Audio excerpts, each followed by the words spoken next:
Ladies and gentlemen, good evening and a very, very warm welcome to all of you here at the Robert Bosch Stiftung.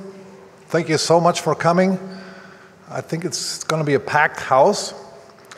The invitation card promised you Professor Joachim Rogal for the welcome remarks. Well, I'm neither a professor nor am I Joachim Rogal. Joachim Rogal can't be here for scheduling conflicts that came up on very short notice, so you're basically stuck with me. My name is Christian Hähnel. I'm Senior Vice President, International Relations, America and Asia here at the Robert Bosch Stiftung, actually at the headquarters of the Robert Bosch Stiftung in Stuttgart.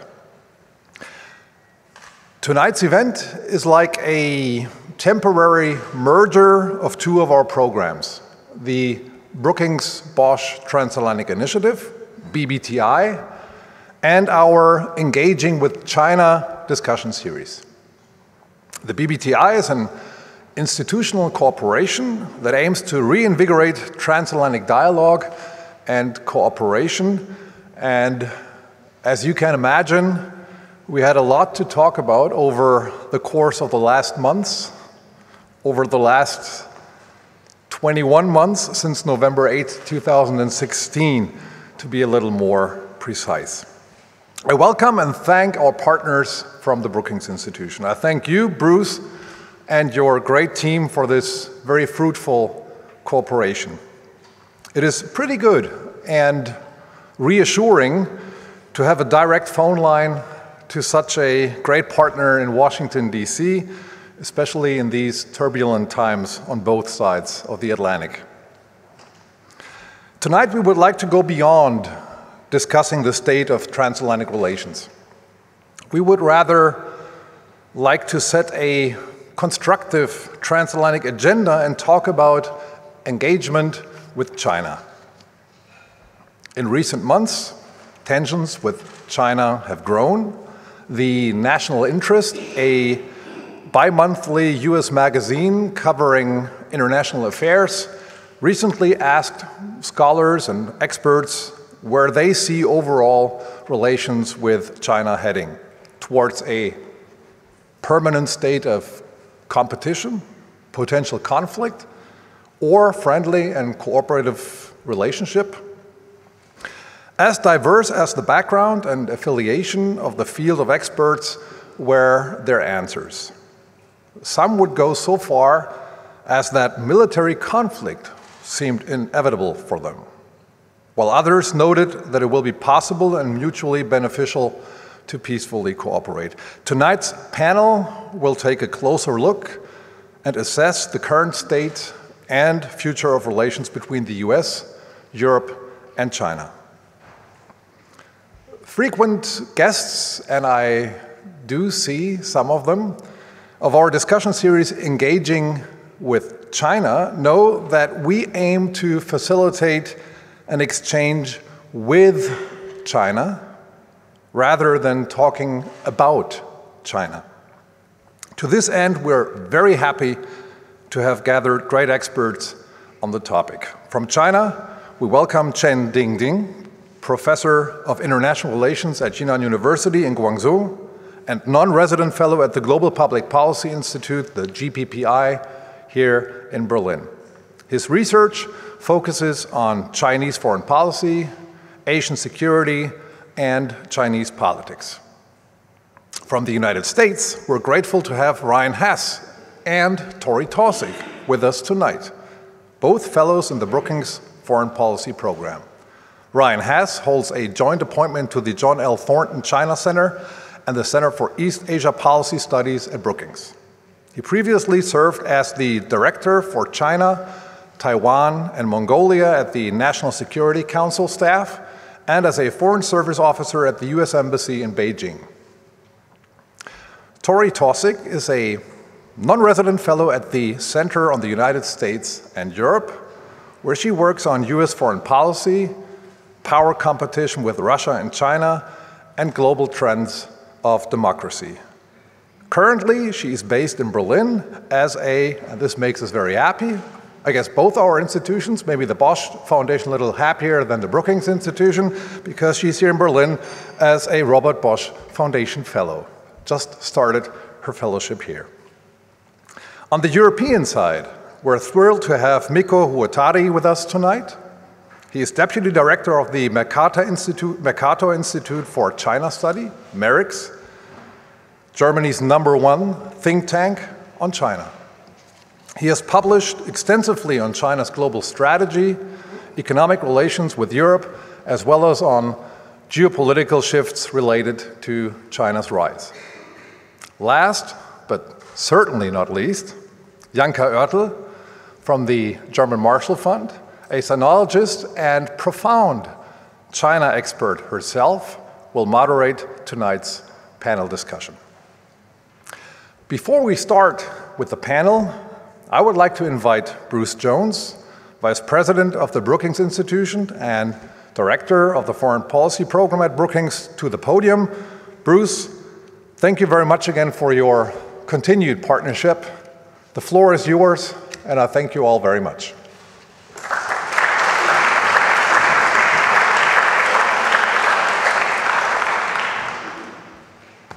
Let me adjust the mics down a couple of feet. And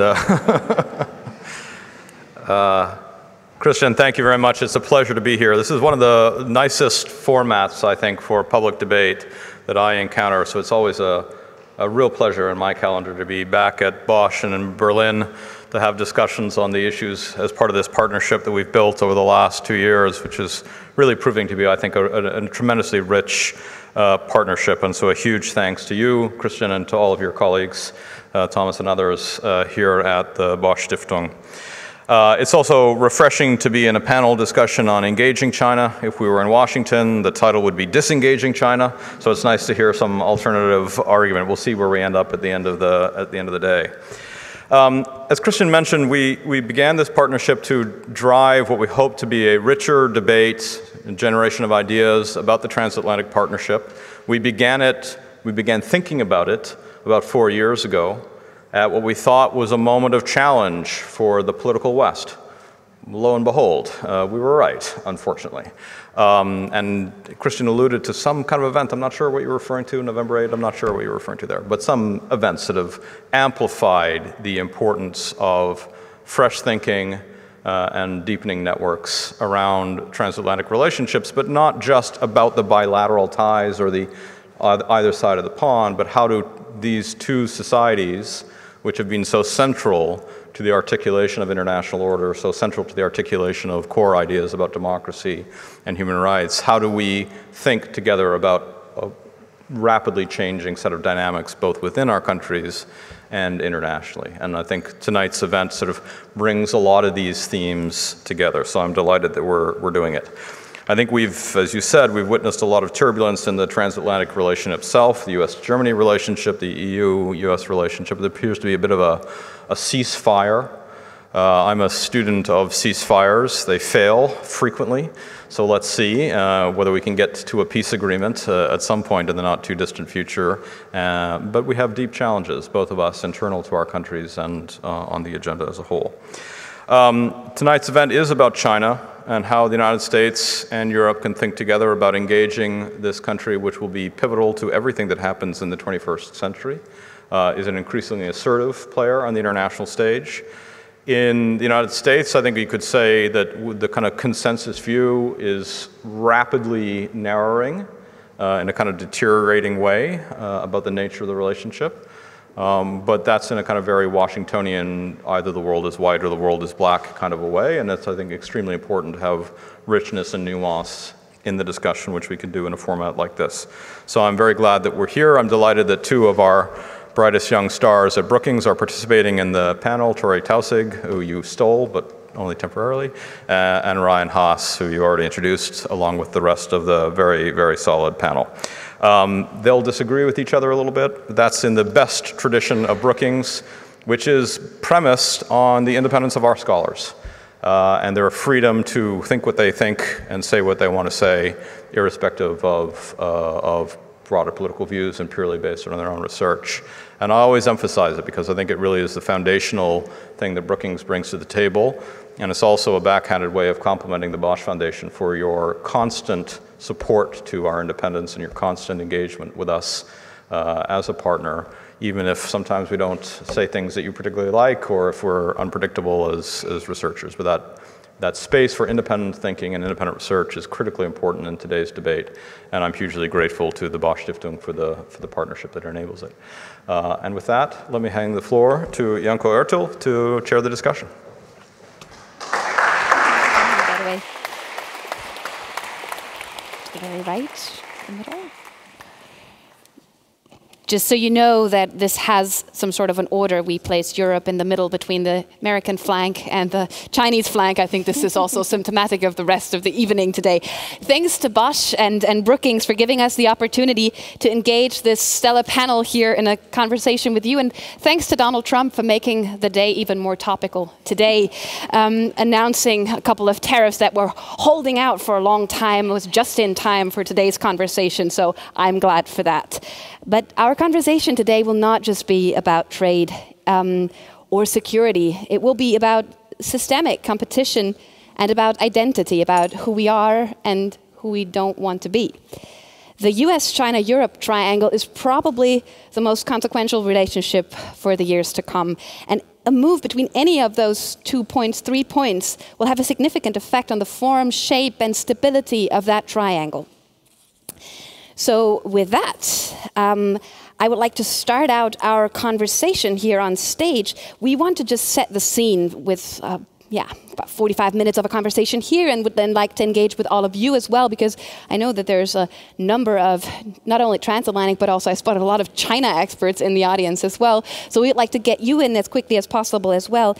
But for starters, I would like to do a little test. Sinhina said that there was a national interest poll on where relations might be headed. So on the scale of cooperation, competition, confrontation, I would like to see a show of hands. Who of you thinks that the relationship between Europe, the United States, and China is moving towards cooperation? Greater cooperation? Anywhere in the future? That's pretty dramatic. Competition. Competition. How many people say competition? It's like a mixed show of hands. And outright confrontation. Who would say that? This is a very Berlin European answer. So somewhere in the middle is where we will probably wind up. And I wonder this is what the panel will also say. I think for looking at the topic, it makes sense to go into the dynamics that are at play, and also to go into the internal dynamics within the United States and China for a very quick moment, because I know if we would get into this, we could fill the entire evening with it. But Ryan, what is your take when it comes to China? How much of that, what we see at the moment, is Trump's agenda? And how much of it is actually solidly bipartisan support for a new China policy?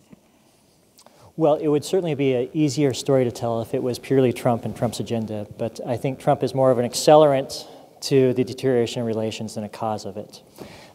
In the United States, particularly in the policy community, there are really three tribes that deal with China. The first is economic nationalists, people who think that China is taking advantage of the United States, abusing the international trading system to advantage itself and disadvantage the United States. The second group are national security hawks, people who think that China is going to translate its growing economic power to military might, to displace the United States, establish a sphere of influence to the detriment to the United States. And then the third I used to call the mainstream, because every president prior to Trump from 1979 to 2016 really sort of fell within this camp, which was of the view that China's rise presents enormous stress on United States interests, but with wisdom, with thoughtfulness, with creativity, it was a relationship that could be managed so that both sides could coexist and prosper. What we've seen since President Trump has become elected is, for the first time, economic nationalists have really become ascendant. And they are setting the tone of the policy debate in the United States. Ambassador Lighthizer, Wilbur Ross, Peter Navarro are principal advisors to President Trump. And they have really framed the U.S.-China relationship around the issue of trade, an area where we have intense differences. Dingding, what do you think? Did the Chinese leadership get that right? Did they misread the sentiments in DC? Did they get that distinction that Ryan just made up? Did they not see that properly after the first visit went well and things looked nice and shiny and cozy? Is the Chinese administration underestimating the Trump White House? Well, the simple answer would be part of that is possible yes, because Trump is very difficult to predict, even among the domestic audience. He's just difficult to predict his next move. And so everybody underestimates Trump from the very beginning until today. But on the other hand, I think there were already preparations for different policies coming out of the Trump administration. So even in 2017, when the two presidents met 2 times, there were already discussions within China, I believe, about how to prepare for a possible more assertive U.S. And how to prepare for the trade war or conflict as we are seeing today. So I wouldn't say it was a total surprise for the Chinese government. And there were such discussions, there were such preparations, but maybe the timing of these policy announcements like today's announcements could be a little bit surprising. It could be a little bit earlier than what would be expected. And so I would say the timing factor could be a little bit surprising. The overall trend of the relationship is not surprising, as Mr. Haas just mentioned. And if we can stay in China for just one more minute, what's going on inside China? How much support do you think Xi Jinping has for his current quite assertive approach, backfiring with tariffs, being pretty strong, tough stance on trade with the United States? Do you see any cracks in China's leadership here? Do you see any cracks in the thus far pretty stellar economic success? The Chinese economic performance has certainly come down a little bit over the last 4 or 5 years, which again is not surprising given the domestic economic issues surrounding China for some years already. But I think the Chinese government currently still enjoys a quite high level of support for the overall policies. Of course, there are always internal debates as to what would be the best tactics, what would be the best strategies responding to specific U.S. policies. I think that's a healthy debate, that's an unavoidable debate. But I would say the overall support for the government overall approach is steady and is quite solid, despite all these current debates and frictions with the U.S. And of course, we needed to look at the long term to see whether this current deterioration of the U.S.-China relations would continue. If that continues, I would say there is an open question for more debates. Mm-hmm.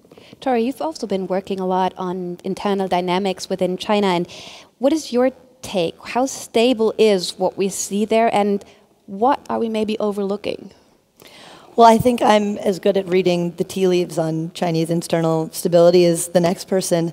But I think conventional wisdom surrounding Xi Jinping's rule, if we take a step back from the US-China trade talks for a moment, the general kind of conventional wisdom is that Xi Jinping is looking pretty solid. He's seeming, all-powerful, particularly after the 19th Party Congress in November, no naming of a potential successor, and then moving on to this March where we saw, again, a lot of support behind Xi Jinping, and then, prior with his line of thought and ideology being brought into the Constitution. There's all these perceptions that Xi Jinping is this kind of all-powerful leader. However, as a student of authoritarian regimes more broadly, I think the Communist Party and Xi Jinping is dealing with threats from 3 primary sources: political elites, the public, and also from foreign kind of interference or intervention. And I think what we've seen under Xi Jinping, him rising above the institutions that have brought him into power, the extensive anti-corruption campaign that he's carried out against political and military elites, and then also with regard to the public, heavy censoring and monitoring of the Chinese public, on the one hand, shows a very powerful government, but on the other shows some signs of paranoia. And then to bring it back to the kind of US-China trade debates, I think that this is an external challenge to Xi's power. Debating on where these move, it puts forward different economic challenges to Xi Jinping, but now that he's consolidated so much power, depending on where this trade talk goes, the buck really stops with him, and that's a very risky move as well. So again, there are potential cracks, I think, coming from these three sources, but in the short term, he is looking relatively stable. So Mikko, if we look at this from the European dimension, we see what's going on in the US, we see what's going on in China, we find ourselves in the middle of what is speeding up to be a proper trade war in the true sense of the world. Where do you see the economic relationship between the US and China headed over the next few, and I would love to say years or months, but maybe let's start with days or weeks to be realistic for starters? Well, first of all, I think it's absolutely essential for Europeans to appreciate the point that you made at the beginning, which is this is not going to go away. It's a fundamental feature of the US-China relationship. It's certainly not about trade and trade deficits. It's about technological leadership and the broader picture of strategic rivalry between the US and China. And this will have implications for the next decades. So Europeans are really in demand here to come up with their own positions and strategies in this game rather than simply watching and waiting for things to unfold. Because essentially this is about Europeans needing to define their own positions and not being simply players in this game that wait for things to happen.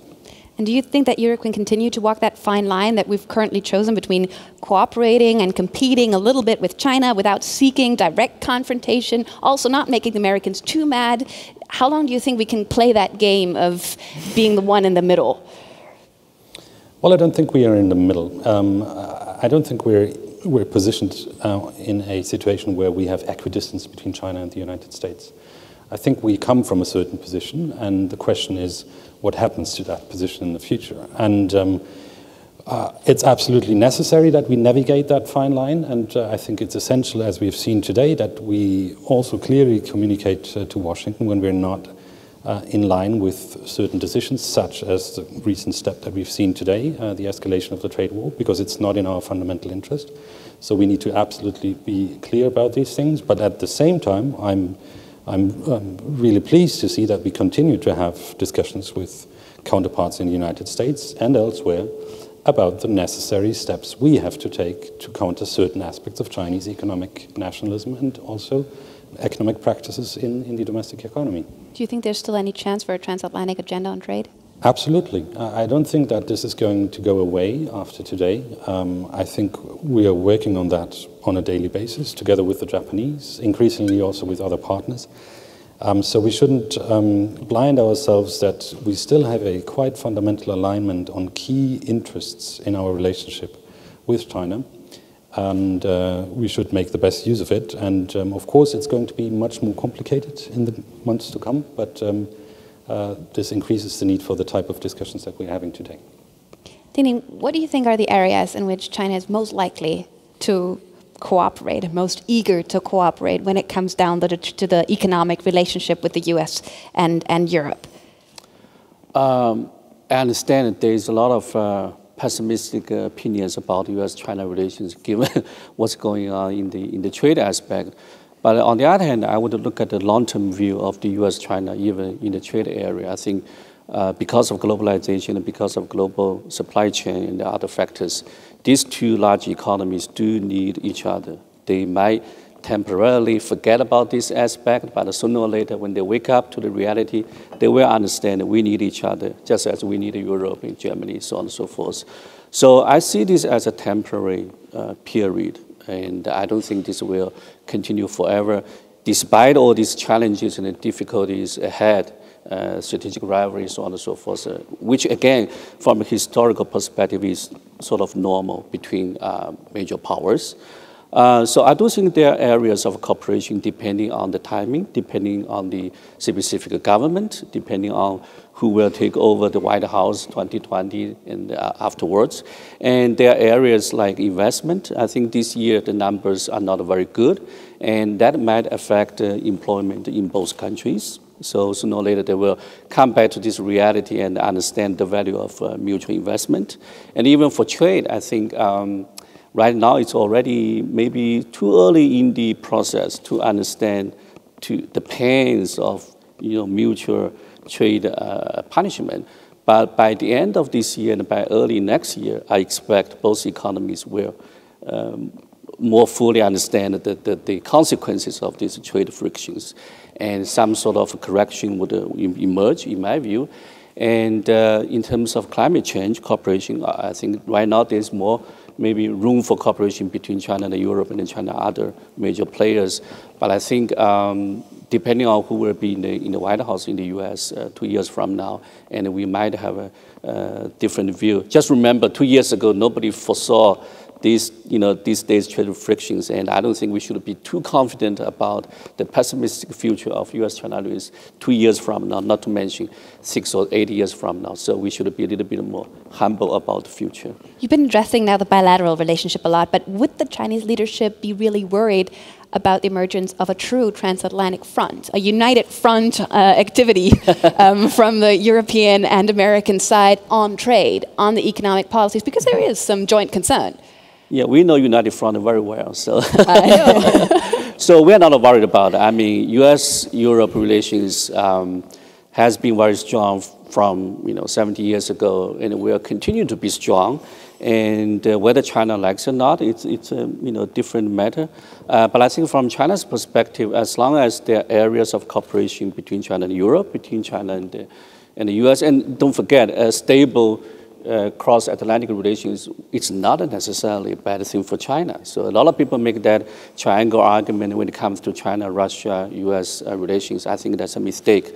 I don't think there's this, sort of a competitive triangle relationships among these three players overall. So if the trade relations between Europe and the U.S. stabilizes, I think that would give China more confidence about the multilateral trading system, and that would stabilize the regional economy and even the global economy. Unless, of course, U.S. and Europe join hands together in certain areas directly challenging China's national interests, I don't think would be a major issue. So Dingding is playing this down and says this is just a temporary thing. Torrey, what do you think from your perspective? Would you consider this a critical question of systemic confrontation, what we're witnessing right now? And would you say we're heading for a, let's say, Cold War 2.0 scenario here?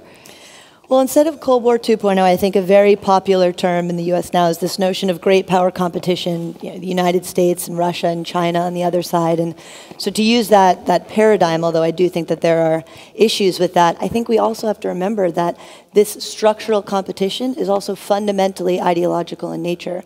And we are coming into an era where we are competing over ideas and systems of governance. And I think in the West, whether we define it as the political West or the transatlantic community or the liberal international order, we're facing these concurrent trends that we haven't seen in any other time in modern history, which is these internal challenges, the rise of populist parties, the rise of right-wing extremism, a lot of discontent, democratic discontent within the West, at the same time that we are seeing systemic challenges emerging from Russia and China, first through kind of this attempt at political and economic and military spheres of influence in their regions, but also as a way to promote a different type of governance. And I think from the Russia standpoint, when we look at ideological competition with Russia, there's no real positive agenda that the Russians put forward that's economically viable. On the other hand, I think we see a very real alternative to the liberal democratic governance model emerging and being emanated from China. And so in that sense, when we look at systemic competition between the US, Russia, China, Europe on this ideological lens, I do think we're moving more towards this overall framework of competition. Competition of ideas, but ones that we need to engage in. And we've talked about now about the economic questions, about political competition. Oh, Brian, you want to come in here? May I just offer one Yes, thought? of course. I think that it's important to bear in mind that the United States people aren't very eager for all-out comprehensive confrontation with China. There is no real serious evidence that the United States people want China as their enemy. When President Obama was in office, he talked about nation building at home. When President Trump ran for office, he talked about making America great again. He didn't talk about making China weak again. He talked about making America great again. There's a focus on strengthening the foundations of the United States more so than on weakening the foundations of China. And I'll just offer one data point to illustrate this. In 2008, 10 years ago, the Pew Foundation ran a poll asking for approval ratings of China. And 39% of the American people approved of China. 2018, 10 years later, with President Trump in the White House, they asked the same question. The approval rating was 38%. So there's been a margin of 1% over the past decade, which if all we did was read the newspapers and talk about ideological competition, we may overlook. The reality, I think, is much more complicated and nuanced. We have a lot of our own challenges that we're grappling with. China is certainly one of them, but it is not the only challenge that the United States is dealing with. This doesn't. I wanted to move to the security conversation, but I would like to ask Mikko a little question here as well. We have this very special situation in Berlin, I would say, where being pro-China is always equated then with being anti-American, or you have a tendency where a lot of anti-Americanism is then again fueled with a more pro-China approach, meaning if we can't lean on the Americans anymore, we have to maybe tilt towards the Chinese. Is that something that you say is durable? Will that last? Will we get over this? Or will this become more solid as the confrontation grows stronger?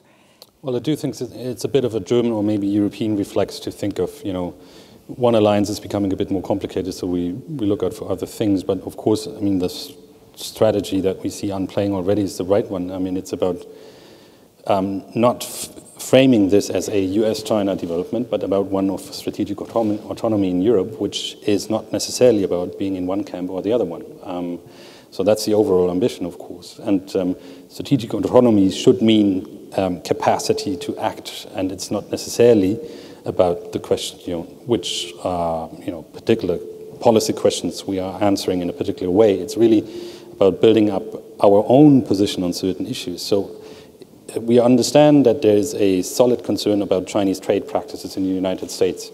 But where is our position on that? Where has it been in the last 2 years and 3 years? We're now coming up with ways to think about it, but that's way too late, and this needs to change in the near future. Talking about strategic autonomy in Europe and then moving to the security question is, of course, a difficult stretch because it will take some time until we can reach it in that dimension. But let's do this nonetheless. We would like to move this so that we can give you a more full picture of where this relationship is headed, because it's not a purely economic relationship. We see not only 3 large economies, we see 3 major military powerhouses approaching each other and being in cooperation and confrontation potentially with each other. Where is this security dimension moving? Ryan, you've worked in the NSC, you have significant security expertise. China has made a variety of assertive moves in the region, especially the East and South China Sea. It's looking to build a world-class military that can win and fight wars, fight and win wars by 2049. Are we headed towards military confrontation with the United States, sort of on an inevitable basis? What is the strategy for dealing with China's expanding interests, challenging the US dominance in the Indo-Pacific? Where do you see this moving? Well, those are a few small questions. Yeah, very small. Just be brief.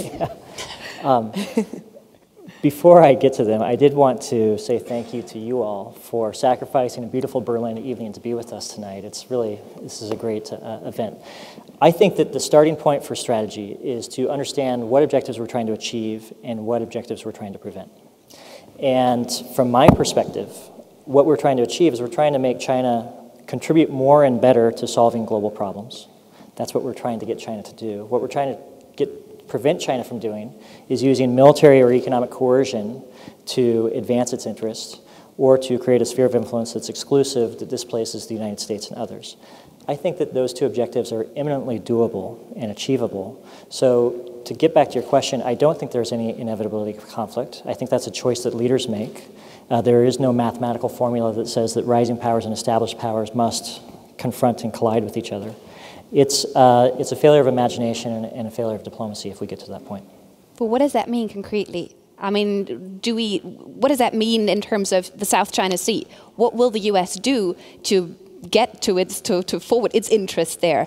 And maybe also, if you can say a word about that, would you like the Europeans to be there more, or should we better stay out of the way? No, I think that we would welcome the Europeans to be more actively involved. I think in the South China Sea, it's becoming a very hot issue, and I think everyone may have their own views in this room about the issue. But really what we have is a stalemate. China can't achieve its objectives without use of force. It can't, if its objective is to create the South China Sea as its own lake. It would require the Chinese to use military force to expel the United States Navy, which is a very high-risk gamble. I don't anticipate that happening anytime soon.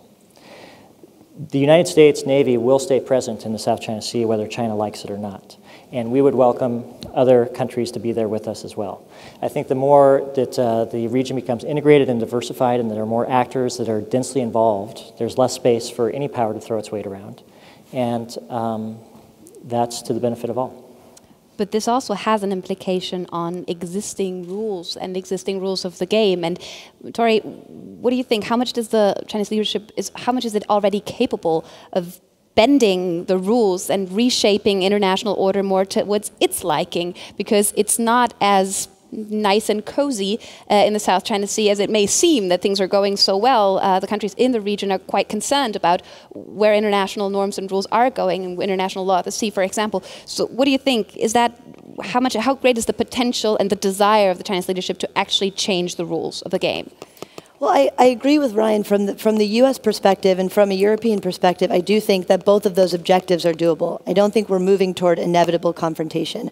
However, I also think looking back, we may have been mistaken in some assumptions that if China joined the WTO and China were to inevitably benefit from a rules-based open economy type of order, that China would then join that. And I think, like all movements of great powers, we are seeing first the establishment of economic and political and military interests in their region, and China is absolutely in right to do that as long as it maintains the interests of its neighbors as well, and of open, UNCLOS, freedom of navigation. However, I think that we've been mistaken in this notion that China is going to join the rules-based order because it benefits from open markets. And I think, in fact, we've seen the opposite play out in many regards. China has moved forward with one-way globalization. It's benefited from open markets. However, it does not allow foreign companies to access its markets as equally.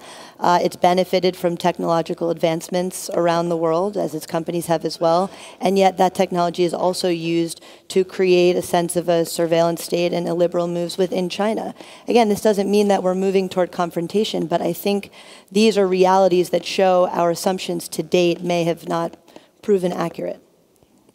You have worked a lot on China-Russia relations as well and have compared the systems as well.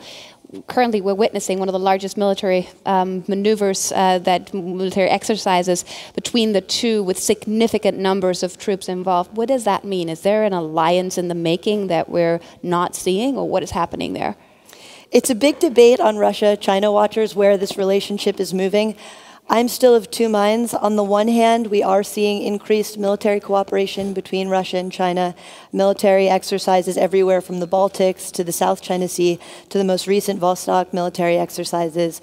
We're also seeing enhanced political cooperation engagement between Xi Jinping and Putin at a time where Western traditional alliances have not been as cooperative or as friendly.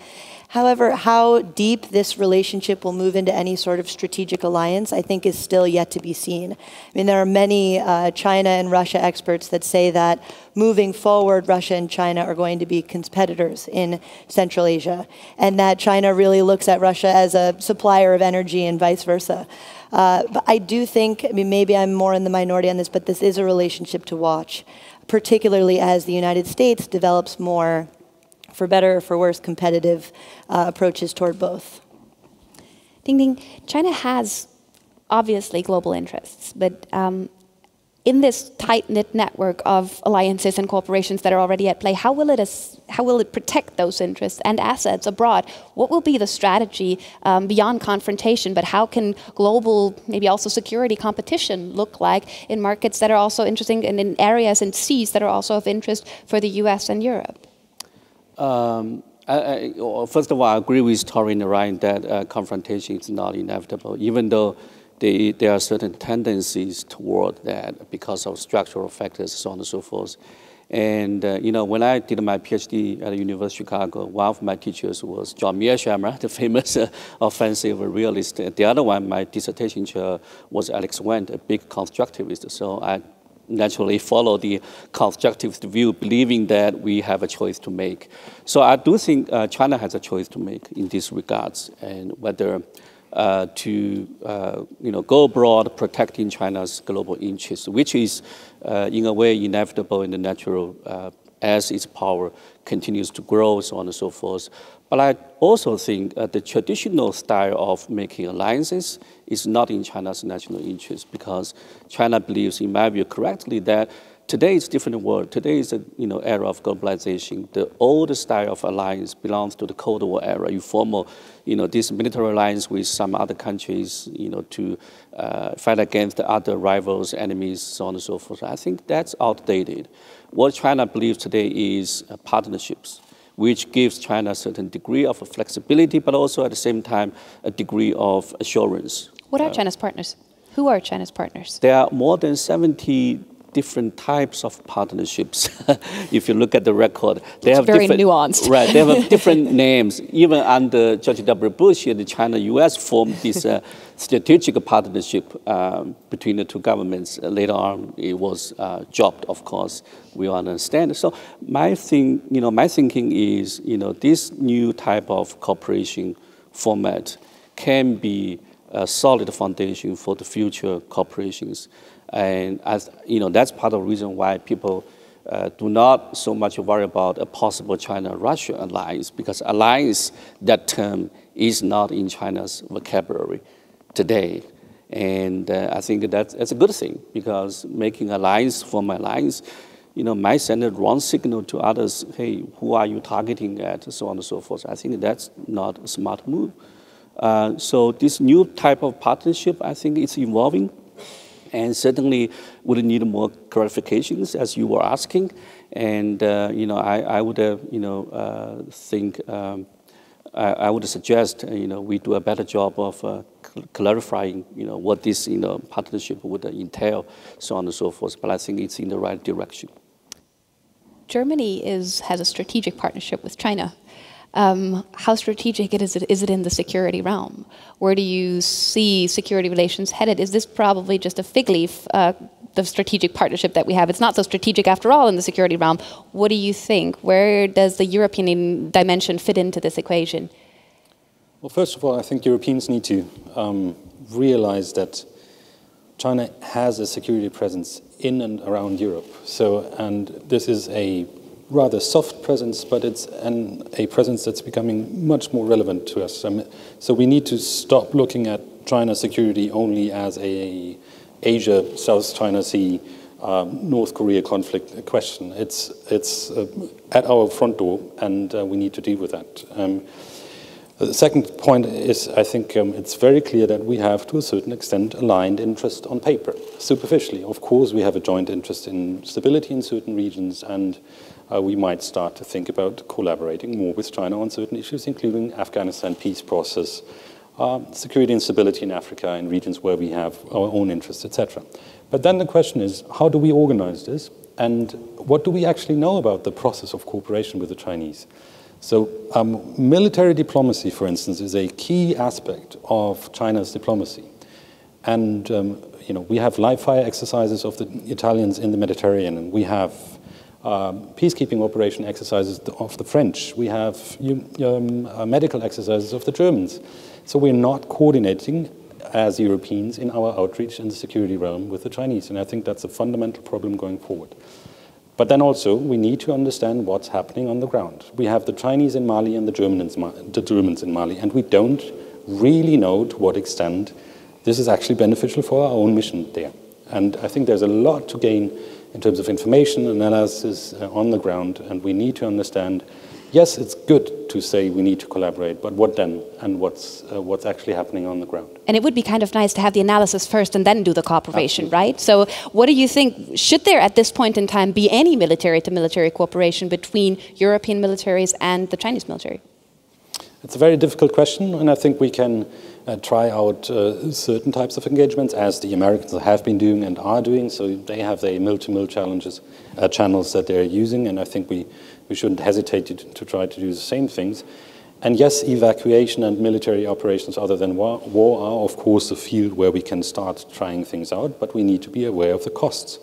costs potentially in terms of operational capabilities, so what's happening on the ground, but also, of course, Washington will look at this increasingly with quite an interest. So we need to, value and evaluate what's more important to us. Ryan, we've seen a pretty significant move by the American military in terms of cooperating with China by disinviting the Chinese from RIMPAC, from the Rim of the Pacific exercise this year. Now that's quite a move, inviting someone and then telling them, nah, in the end you can't join. We have fundamental disagreements with you that we didn't have last year or the year before last. So what is behind that? Who pushed for this? Where does this come from? Has this been in the US military for a long time and now just broke its way? Or has the situation fundamentally changed? Well, I think that there's always been a debate about whether or not to involve the Chinese Navy in the Rim of the Pacific exercise, which is an exercise, the largest naval exercise that takes place in the world. Those that argued for China's inclusion made two arguments. The first is it's sort of good for the Chinese to see up close the power and awesomeness of the U.S. Navy. But the second is also that it's useful to have channels of communication to avoid miscommunication that can lead to miscalculation. And that those were enough of an argument to justify inviting China despite our deep differences strategically with them in the South China Sea, East China Sea, and elsewhere. The other argument is that these guys are bad actors. They create a lot of problems for us. President Xi promised that he would not militarize the South China Sea. China went forward and militarized the South China Sea. They don't deserve to be included amongst the community of honorable nations participating in the Rim of the Pacific exercise. That argument, the second argument, found a receptive audience in the White House this year, and the decision was made consistent with, I think, a broader trend in the overall U.S.-China relationship to disinvite China. What was the response from China? Do you know? Was there any significant outcry from the Chinese side? Or was that kind of factored in and something that they expected? Well, I don't think it was anything they expected. I'm sure they were disappointed, but following that, Secretary of Defense Mattis traveled to China and received a warm welcome. So, ironically, in this current environment, the U.S. to China military-to-military relationship is one of the more functional relationships that exists in the U.S.-China relationship. Which in itself is quite ironic. Yeah. Before we move on to questions from the audience, I would like to challenge our three non-European panelists here, because it's always important for us Europeans to learn something out of this. So if there are two things each of you can think of that, if you have a magic wand and you can change things around the way you want, two things that Europe could do differently to make, from your perspective, the situation with China better. I'm listening. You're out. It's okay. Let's start with Dingding. What will you say? Very good question. I would love to start with very basics. First of all, we should all come to this kind of dialogue more often.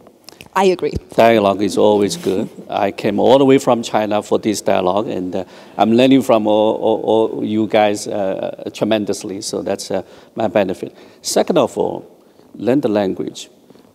What would happen if we could conduct this dialogue in Chinese, right?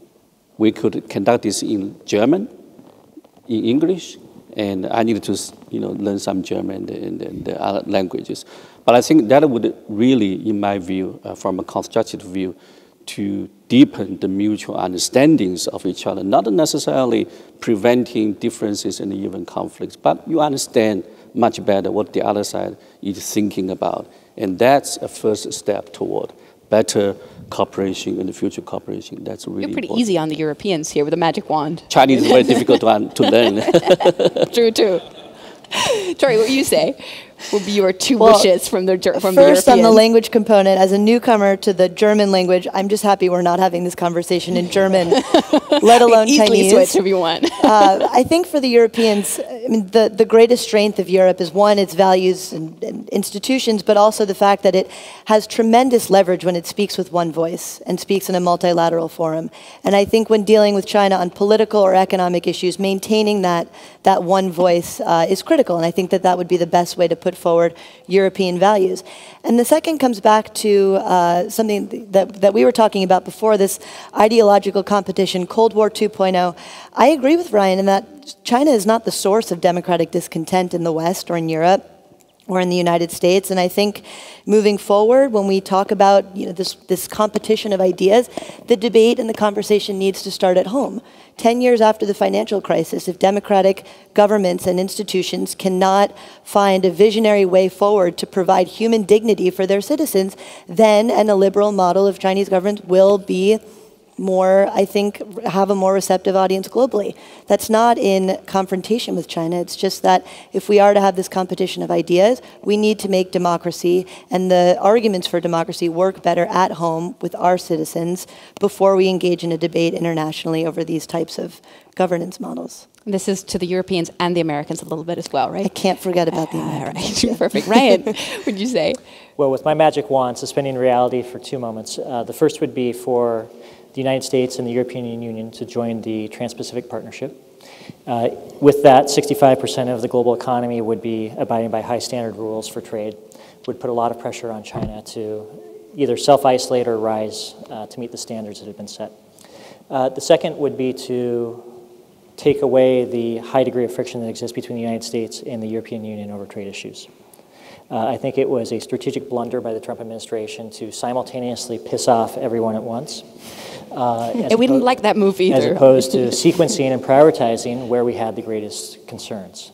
And trade is the animating issue, creating tension right now, both in the US-EU and US-China relationship. And if we were to do those two things, I think that the United States would be in a much stronger position.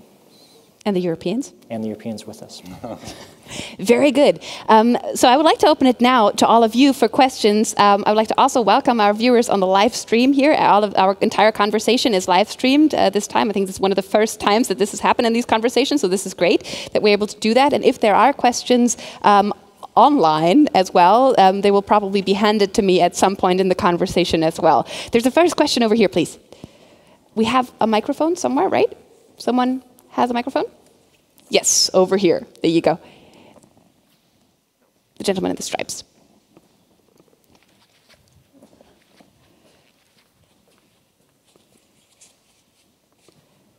Thank you. My name is Bertolt Kuhn, Freie Universität Berlin und Sustainable Development Consultant. We've just seen the Climate Action Summit in San Francisco with some impressive contributions from cities, from mayors, from non-state actors around the world, very strong participation from US, of course, but also Europe and China. So given all these strategic difficulties, bilateral challenges, how do you rate these contributions of non-state actors? What are the potentials of these business and city governance initiatives in the field of climate and sustainable development in particular? So the non-state and the sub-state dimension, how important is it for the cooperation? Dingding, would you like to take a stab at that one? Was it directed at someone specifically or at the entire panel? The entire panel. Well, I would say it's very important. I think if I recall correctly, California recently made a decision to strengthen the cooperation with China across many different areas. I think my home province, Guangdong, is very much, eager to cooperate with California and the states like Michigan and so on and so forth. And I think in the long run, it's more important than maybe the state level, capital level cooperation and interactions, because the sub-state provinces, mayors, and the cities, they will be there longer than the capital governments. So I think we should have some hope in those kind of interactions. Mikko, what do you say on a level here in Germany? Sub-state diplomacy isn't always seen as something great and positive because it also can run counter to a federal level diplomacy initiative that you actually have. It can be something that could be very destructive also for a strategy that you have. What would be your take on that? Yes, but I mean, in general, it's absolutely essential that we have this deep ties between different levels of government and societies. I mean, so I wouldn't be too critical at the moment, but of course it's a type of engagement that we, again, don't have a clear picture about. So I would like to know more about the types of para-diplomacy that are happening because it's an important source of influence in Europe, for instance. So the type of influence that a company like Huawei has on certain cities in Germany, that's something that I would like to know more about. It's the Duisburg example that yes, you're making here. So in general, I'm absolutely positive about the contributions of city and province or Länder cooperation, but it's a topic where we need to know more about. Torrey, we were talking a little bit about interference earlier today. Is that a possible entrance way for interference as well, for a sort of cooperation that we don't want maybe as well? Well, this is then separate from the climate change debate, but I think when we look at the involvement of Chinese companies overseas and Chinese economic engagement in Europe, in Africa, in Latin America, in Asia, I mean, we do need to acknowledge the political ties that sometimes come with that economic engagement. And I think the Europeans are starting to be slightly more skeptical about China's infrastructure and development projects along the Belt Road Initiative. That's terminus is in Europe. And I think Chinese companies are often the front-facing, man behind the mirror on all of these infrastructure plans. But one, we have to deal with the issues that significant amount of debt that's being accumulated by these countries that are undertaking infrastructure plans with Chinese companies. And I'm sorry, this is swaying a little bit from your interference opponent, but when we look at Chinese infrastructure and development and companies' involvement overseas, there are a few questions asked about good governance, human rights standards, and this kind of goes into Xi Jinping's model of non-interference in development and investment. However, what this means for the future of kind of democratic institutions and good governance moving forward, it's slightly more up in the air. Sorry, I know that was moving away from the climate debate, but I mean, we need to look at the role of companies and non-state actors in these types of economic engagement as well. So I have another question here that was handed to me. That was an online question that was asked, and I think it takes us to an interesting avenue that we haven't pursued yet on the panel, which usually comes up when you talk about US and China at the moment a lot. So the question is, how will the AI race, the race for technological supremacy between China, the US, and Europe, shape relations between the three actors? And how will this competition influence the reshaping of international order? Ryan, what's your take on that? You've been nodding, so I did sit. Well, from my perspective, this is one of the opportunity costs of the fraying in relations between the United States and China. There are real issues on the table that are not being addressed. The United States, China, and Europe are the three principal actors or engines on AI and other issues. And the absence of conversation is going to lead us down a path that is contrary to our interest. Both sides, if we don't know what we're doing or why we're doing it, we're going to expect or assume that it's for the most nefarious or dangerous purpose and hedge against that danger. And we'll find ourselves in an intensifying security dilemma that may not have been necessary. So my hope is that we can broaden the agenda beyond the narrow focus that we have on trade issues to get to some of these real fundamental issues. I think climate change is one of them. I think that artificial intelligence is one of them. Both the United States, China, and Europe all are going to face the effects of automation and what that will do to the reordering of jobs within society. We all face many challenges that we should be working to address together, and unfortunately, because the discussion is so narrowly focused at the moment, those conversations are not taking place.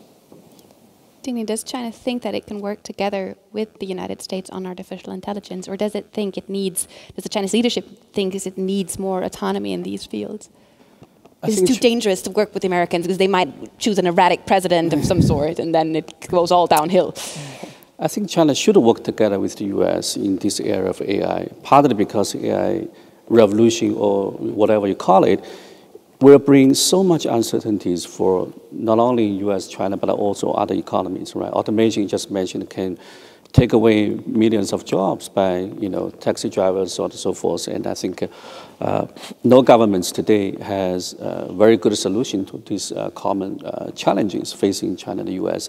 And practically speaking, I think, again, I agree with Ryan, partly because we frame issues under this grand, strategic rivalry framework, we tended to ignore some on-the-ground, sub-state level cooperation between U.S. and China in this area, AI. There are a lot of, U.S. companies investing in China, Chinese companies investing in U.S., even though there are many, debates right now, but they benefit from each other. They benefit from each other's knowledge, in markets, and data, so on and so forth. Of course, I don't deny there are many major issues we needed to, work together, like, how to govern this new AI revolution, so to speak. So I would not deny that, but at the same time, I think there is real potential for both economies, especially to address the potential loss of jobs, ethics of AI, so on and so forth. I just hope we do not lose sight of those potential areas of cooperation, even though we are engaging in this debate, so on and so forth. Right. I just want to make one clarification to make sure I'm absolutely clear. I think there will be fierce, intense competition between the United States and China in the field of artificial intelligence. That's natural, that's normal. My only point is we should be working together to build guardrails around that competition rather than just letting it spiral. And how would they look like, those guards? Well, we've done it before. There was a acute issue with cyber-enabled economic espionage for commercial gain. Chinese companies, directed by the Chinese government, stealing proprietary information from U.S. companies to advantage the Chinese company. Through a series of interactions and engagements and intense negotiation leading up to a presidential visit, we were able to reach an understanding that that narrow issue is out of bounds. That's no longer acceptable state behavior in cyberspace. And while the problem hasn't been solved completely, there has been a fundamental change in observable Chinese behavior. So an agreement like that would still be possible with these two administrations at play at the moment? Well, I think that an agreement along those lines is necessary between our two countries. I think it's a mistake for us to extrapolate that the current situation will continue forever into the future. We are in an abnormal period of the U.S.-China relationship right now, and there is a choice ahead of us of whether we turn each other into enemies or whether we compete fiercely but find a way to maintain some semblance of balance in the relationship. How many people do you find in the US that agree with you that this is an abnormal part and this is not part of a trajectory, this is not the beginning of a longer trend? Well, 10 years ago, I was in Beijing for the onset of the financial crisis.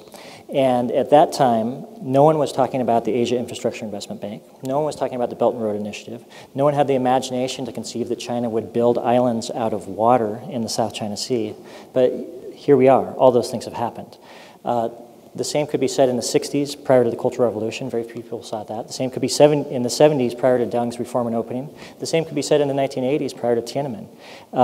Let's not be overconfident about our ability to anticipate the course that China will be on. We should have a little bit of humility in forecasting. I'm trying to just provoke them a little bit. I'm also trying to provoke you a little bit to ask a couple of questions, because I can ask about 1,000 more, but there will be some. So I have one here and one in the back, and I would like to take those two. Thank you. Online community is very active here. So there's a question here and over there. You go first. You have the microphone. Okay, my name is Sada Zarushang. I'm working at the Berlin School of Economic Law. You talk a lot about the trade agreement and your hope about transatlantic trade, TTIPs, etc. But what I feel is that actually this kind of trade agreement that comes with the promises that can improve the global world, it can bring prosperities, etc., and failed to reach to these promises, make mostly people, especially in a lower middle class, angry about all this trade. And it also helped some kind of like right extremists all around the world to get more vote from the people. And I think this missing in our discussion. No one talk about inequality. No one talk about how we should tackle down this inequality, so we wouldn't be worried about that the people vote for this right extremists. And then the second step would be, should we have more cooperation or not? So I think, shouldn't we talk more about inequality and how we can tackle, and then the other issue would be somehow settled down? Okay, and then a question over here. David Vojan, I have a question regarding the One Belt, One Road initiative and the role of Germany and the US, Germany and Europe, and the US in that initiative, and how it can be advanced or not. And is that directed to anyone in specific, or would you like to have answers from all of the panelists to that? From all of them, but first from the Chinese speaker, please. Okay. So, Dingding, well, let's start maybe with the BRI question, and then we'll move to the inequality question. The road is open to everybody. Sure. It's a win-win situation. It's a win-win-win situation, as we have three players here. I think, yes, in principle, it certainly is open to everybody as long as there are areas of agreement and cooperation. And, but I also think when it comes to Germany specifically, I think, again, going back to the earlier question of sub-state level cooperation, I think different actors, whether the federal actors or the sub-state actors, they might have different interpretations of the initiative, and they might have different incentives, toward the initiative. And even within China, the different provinces, they have different opinions, so on and so forth. But I think overall the initiative is open, and it should be open to all countries interested in that. And certainly there are areas of improvement for China to do in the future in terms of clarifying its contents and making it more transparent, making it more inclusive, so on and so forth. So I would say it's a work in progress, and it's just entering the second stage of the 5-year plan, and it has made some progress, but maybe not as much as we would like to have in this area of Europe, European Union. But I would think overall it shouldn't exclude anyone from the initiative. Torrey, your take on the BRI and its inclusiveness and its friendliness and its openness.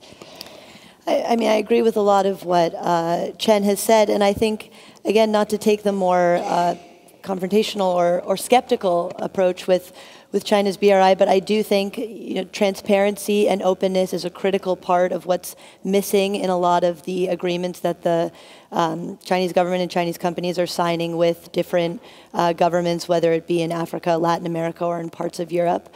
And again, I mean, if we look at what some of the political outcomes have been associated with investment loans and financial commitments, I mean, I think we'll use Europe for an example.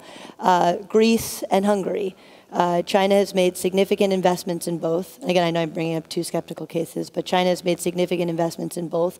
And in subsequent years, we saw both Greece and Hungary take more pro-Chinese stances when it came to China's position on the South China Sea, or break from an EU resolution that focused on pushing back on Chinese human rights standards within China. And so, again, I think that overall the BRI is important for connectivity, important for infrastructure development in continents such as Africa, where it's greatly needed. But I think transparency is an important point that we need to highlight. And I also think we need to focus on some of the more political and democratic institutions kind of effects that we're seeing associated with these plans.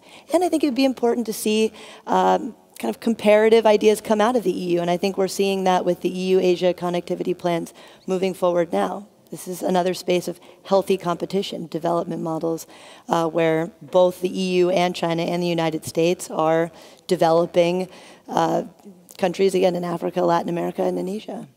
Mikko, BRI is an initiative for healthy competition. Well, it's wonderful. You actually made my points. This is about, again, having our own counter strategies or initiatives rather than waiting for China to come up with something. So we need to have our own infrastructure development plans for our periphery. Second point on standards, etc., absolutely well taken. I think we need to also, as Europeans, be fair to that initiative. And by that I mean, putting on my academic hat for a second, we have pretty solid evidence for certain positive effects of Chinese infrastructure investments in regions in Africa and elsewhere. And we need to appreciate that. So there is something to that initiative that is important. And we also need to try to avoid the language of debt trap diplomacy. I don't think this is actually happening in most of the cases. It's important to look at the details, so we need transparency, it's very clear. But if you look at Kenya, for instance, where everyone has been talking about 70% of the Kenyan debt being Chinese, etc., and it's actually just not true. So there's a lot of narrative and media spin, etc., that I think we have a role as Europeans to play to be as fact-based as possible on this initiative. Right, and now the argument is that on the Eurasian continent, the Eurasian dimension, the US doesn't really have that many interests in that sense, is not a player, but now BRI extends to Latin America as well. So how does that feel to have Chinese interest in the backyard? Well, it feels much more strongly to some of my friends in the administration than it does to me. But if I could just pick up on one point. There is a broad narrative about debt trap diplomacy. There is a real problem in specific cases. There also are 75 examples over the past several years where China has rolled over debt rather than creating debt for equity swaps. And so I completely agree with Mikko's point that we should have a clear understanding of the facts to marshal our arguments. And if I were king for a day, if I had my magic wand back for one more wish, it would be that why don't we all get together and establish what a model Belt and Road Initiative project looks like, what its licensing requirements are, what its transparency requirements are. We have model bilateral investment treaties, we have model free trade agreements. Rather than complaining about China manipulating countries and taking advantage of asymmetries to manipulate and exploit weak countries, let's arm those countries with what they should be asking for. And I think that if the United States and Germany or the United States and the EU were to come together and reach common cause and consensus on this, it would have a powerful effect on how the rest of the world approaches the Belt and Road Initiative. So if I want to provoke you on that one, we tell the world what to do and how to respond to China, because we know what's best for those countries. You're nodding, so I think what we do is we offer them what the best terms that China has agreed to with other countries in one place. So that there is a clarity of understanding about what countries should be asking for when they approach and engage China on these projects. More in terms of a knowledge hub in that sense. Yeah. With, of course, no specific interests involved there. The inequality question, maybe one of you can get to that as well. Is that the real problem that we're facing? Inequality within Europe, inequality also within China, which can be a huge challenge to stability in all of the three countries and regions involved. Who wants to take that one? When I started speaking, I said that the problems that exist precede Donald Trump. They are not the cause by Donald Trump. That's really what I was talking about. That a fertile ground has been sown for a populist leader to exploit. And China has become a very convenient scapegoat because of some of their practices with joint ventures, with unfair market access, and with the bilateral trade deficit that has resulted from them. But how much will inequalities within China lead to tensions that can be potentially destabilizing to a large degree, and also lead the current government to more populist approaches, maybe? I would agree with Ryan that inequality is a global issue, and it's only one source of the rising populism we have been seeing all around the world. And China has its own problem of inequality, obviously, between the East Coast, between the inland provinces, so on and so forth, between the North and the South. And so China has to address that problem itself before it can address some of the global issues facing China. And I think there's one interesting observation here. If you look at last year, China's 19th Party's Congress report, and it would be interesting for us to remember the international issues or international challenges do not occupy the central position within the report. Mostly it's about domestic issues as China entered a new era, right? So inequality, domestic inequality particularly, is an issue that China needs to address. And I think the government will take some steps to address that issue. Relatedly, that might also address some of the global inequality issues that we are facing today by addressing the trade imbalances between China and the US, which is in China's own interests to address in the long term. It's not because of US complaints or US pressure. It's really about China's own development issues and interests. So I think I wouldn't think the global inequality is the only reason, but I think we have to address our own domestic inequality issues first before we can address the global issues. This links nicely to a question that we received from Stiftung Asienhaus online. it is basically directed to Torrey and the ways of globalization that we could face. So how do we enable a more fair globalization where multiple stakeholders can benefit from? Also a very easy question to answer in about 5 seconds, probably. How do we develop a more fair way of globalization, because it could. I mean, if we link it to the conversation. Run for office if I had the answer for that. It's a very good question. But maybe we can link it to the conversation that we have, saying there is criticism of globalization. China enhanced this in the US. There's criticism of globalization in Europe, which is also enhanced by both the US and China. And there is criticism of globalization within China, which is enhanced by so this is a problem in the triangular relationship. Is there any way, do we have any tools on the international level that we can use and employ that are not tainted yet by any other form of confrontation? Look, I think to take a step back and to take a very small piece of this and to move it from the international to the national again, and this gets back to something I was saying earlier, I think that governments need to address the setbacks of globalization that have been driving significant amounts of inequality within our own countries, that have left parts of the population behind, and that have now kind of culminated in the rise of Donald Trump in the US, the rise of populism in Europe, and now are playing out in these trade wars with China being used as some sort of justification. So is it good that Donald Trump is voting for companies to move jobs back to the US? Look, I think there's a domestic and an international conversation to be had. Do I think it's important to address the setbacks of globalization within our own national conversations? Absolutely. Do I think that starting a trade war with China is economically sustainable for the US and China and will mitigate inequality in the long term? Not necessarily. So what would be the solutions? So we need to disaggregate the two. So what would be the solutions in the middle? Well, I think in the U.S., and I mentioned this before, we're 10 years after the financial crisis, and we've had this pendulum swing to focusing on, bringing back industries that may not come back, focusing on the, significant extremes of globalization and inequality. And we need to, I think, move forward in the United States, and maybe this is an overly political statement, but focus more on kind of social welfare and a net for those who are kind of, I would say, affected by globalization in negative ways. And I don't think turning our attention to China and to trade conflicts is the best way of addressing what should be, I think, first and foremost, a domestic conversation.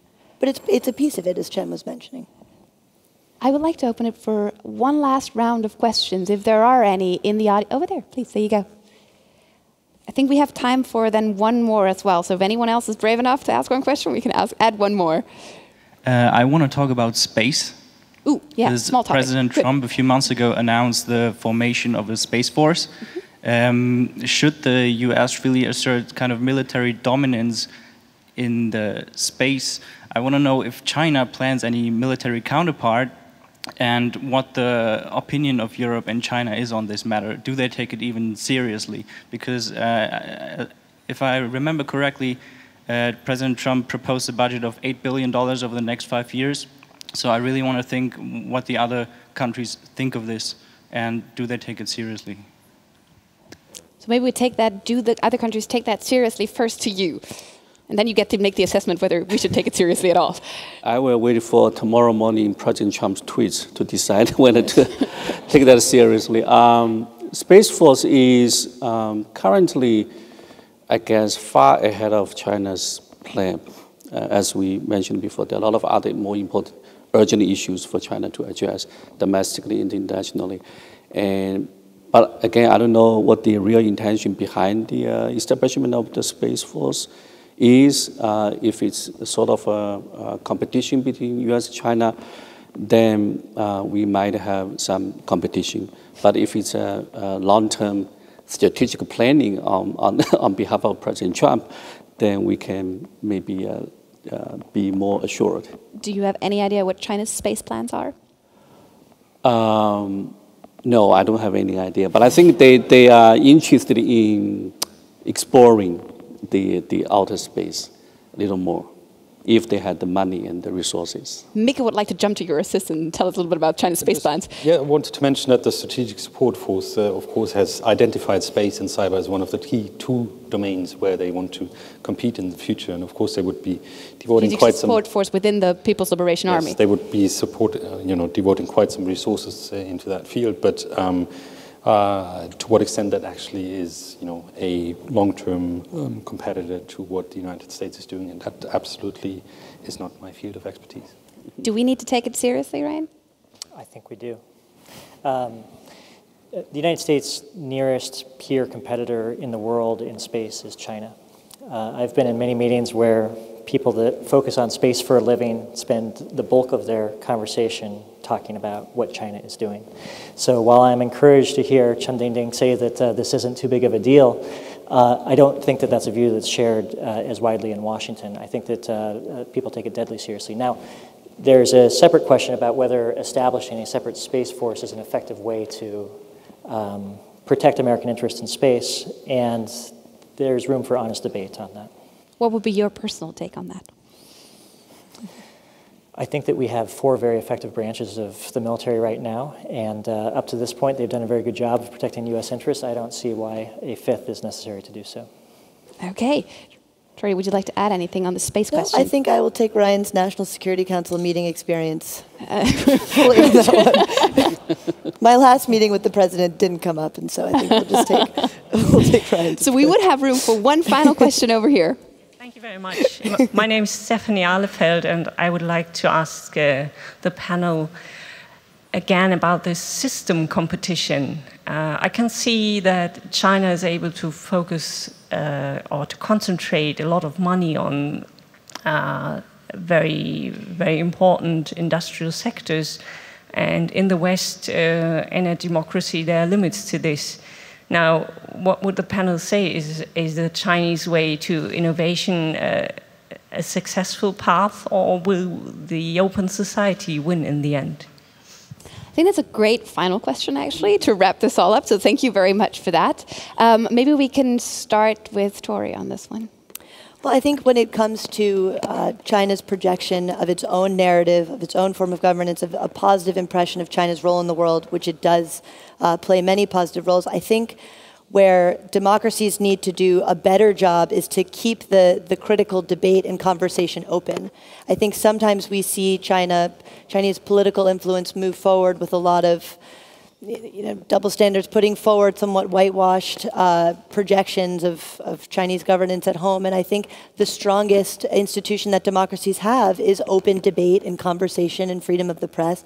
And so to the extent that we can call out when self-censorship of academics is happening, or when pressure is being put unduly on academic institutions by Chinese funders or the Chinese states, it's important to have that conversation, not to create an enemy out of China, but just to keep the lines of communication and debate within that are so healthy and such a critical part of democracies open.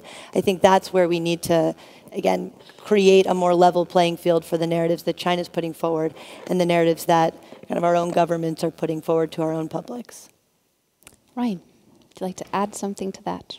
Well, I think it's a profound question to end the night on, and I thank you for asking it. I think in the United States, there's a lot of discussion right now about China's ascent, the speed with which China is ascending. 10 years ago, the United States had an economy that was 3 times as big as China's. Now it's only 1.5 times as big. And there's unease with how fast China is rising. And sometimes, amidst all of that unease, we overlook our own relative strengths. We have a relatively resilient demographic profile. We attract the best and brightest minds in the world to come to the United States. We have a flowing capital market that efficiently allocates capital. We have safe and secure borders. We have food security. We have energy security. And I could go on. My point is simply that I am quite confident in the United States' ability to compete with any country in the world, including China, and I continue to be looking forward. Mikko. Yes, on both issues, systemic competition, I mean, first of all, I think we need to recognize that this is increasingly something that the Chinese are posing to us. So it's nothing that we seek, but it's a question that is posed by the Chinese Communist Party. We need to have that debate. I'm a little bit more wary to think about this in terms of ideological competition. I think we have fundamental differences in the way how we approach economic governance, and of course the issue of democracy, etc. But ideology is another sphere, and we need to be careful with that. But clearly, we need to accept this competition, and I think I share your confidence. I mean, I do think that we can't be complacent, but China in many ways has failed over the last 2 decades with regard to its industrial policy, for instance. It has failed tremendously, and this will continue. Of course, while failing, they will have successes that will surprise us and will challenge us. But I don't think that the system in itself, in the way how it allocates capital, how it makes companies run and be efficient, I don't think that we're too weak on that spot.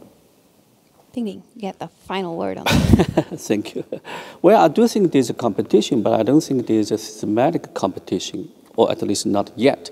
There might be emerging signs of those kind of competition we've been talking about. But within China, from where I sit in Guangzhou, we don't think about a competition with the U.S. At that level. Yes, there is economic competition, which is a natural result of economic growth, but we worry mostly about local issues, domestic issues, typhoon coming, from the West Pacific, and the high, housing prices. As a professor, I cannot afford a, apartment price in Guangzhou, so on and so forth. So maybe those are strategic issues, talked about by thinkers in both capitals, so on and so forth. But I would look beyond those two capitals to think about how those local issues, domestic issues, are fundamentally challenging each of our own, societies at home. And I think, I do think, that kind of discussion is healthy, it's helpful. But let's not forget there are other more important issues to, address at home. And I think competition, like you said, can be healthy, and it can be good thing if handled with care and more dialogues like this. Thank you. So in the end, there is a disturbing degree of agreement between both the audience and the panel on that we sort of find ourselves in the area of healthy competition still, and nowhere near outright confrontation, but also not in the area of friendly cooperation so much. This panel has been very friendly to each other, and I know that the heated debates will start afterwards over a glass of wine probably, but I think that this has also shown a great degree of transatlantic confidence in what we stand for. So with this, I would like to thank Robert Bosch Foundation and Brookings for staging a wonderful panel here, having a great evening, and all of you for spending one of the last days of summer here in this very building and with this heat. And behind me, there will be doors opening now, and there will be a couple of snacks and some wine and some drinks, and I hope we can continue some of the conversation later on. Thank you very much.